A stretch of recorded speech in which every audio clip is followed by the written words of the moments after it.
Hello mga ka-bakes! Another white Christmas cake design idea para sa inyo. Meron na akong cake dito at frosted na ito ng frosting ko. Ang size nito is 6x6 at ang gamit ko sa frosting is Whippet ng Bakersfield. Sa body ng cake ko, ginamitan ko lang ito ulit ng silicone brush para magkaroon ng ganitong texture.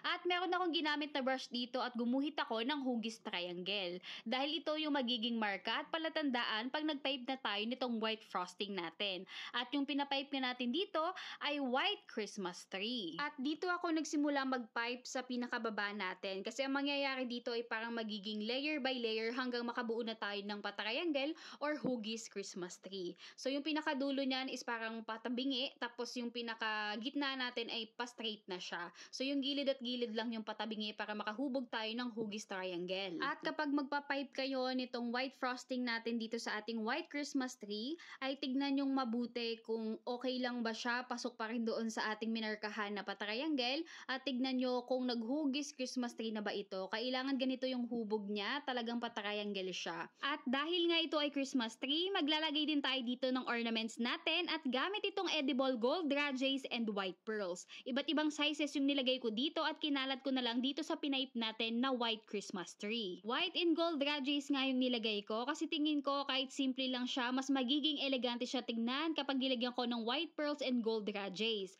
Meron din akong star na fondant topper, nilagay ko yan sa itaas ng ating Christmas tree.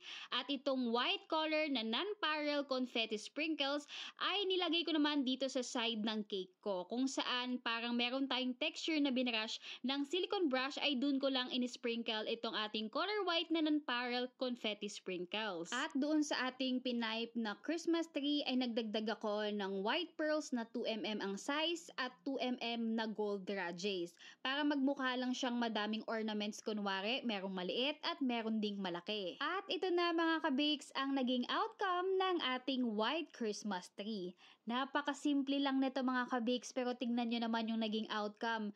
Ang elegant niyang tignan, ang social niyang tignan. At dito sa taas ay naglagay na lang ako dito ng Merry Christmas na acrylic gold topper. At talagang nagustuhan ko ang naging outcome ng cake natin na to mga ka-bakes, kasi as in napakasimple lang niya pero ang elegante talaga niyang tignan. At ito talaga yung mga gusto ko sa mga gawa kong cakes, na kahit ang simple lang niya pero merong dating, yung parang ganon. Anong tingin niyo mga ka-bakes? At yun lang mga ka-bakes for today's video para sa ating Christmas cake vlog.